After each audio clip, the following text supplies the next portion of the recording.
সম্পূর্ণ আইনের বিষয়, কোর্টের বিষয়, পুলিশ প্রশাসনের বিষয়, আইন শৃঙ্খলার বিষয়। এর মধ্যে কোনো রাজনৈতিক মন্তব্য করতে চাই না। ये स्टाइल का मामला है, रूपा फ्रंटलाइन।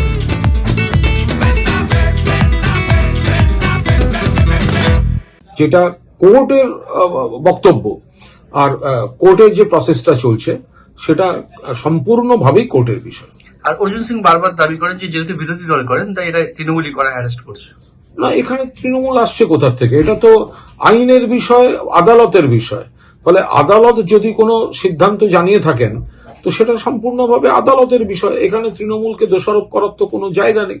বারবার আমরা বলে আসছি যে অর্জুন সিং বা তার নেতৃত্বে ওই জায়গাটাকে অশান্ত করার চেষ্টা চলছে। পুলিশ প্রশাসন চাইছে শান্তি শৃঙ্খলা থাকুক, কিন্তু এই অর্ডারটার পরিপ্রেক্ষিতে কোনো মন্তব্য করব না, কারণ এটা একটা আইনের প্রসেস। ফলে এই আইনের প্রসেস এবং সেটা কোর্ট থেকে জেনারেটেড হচ্ছে, ফলে এখানে কোনো পলিটিক্যাল মন্তব্য করবই না।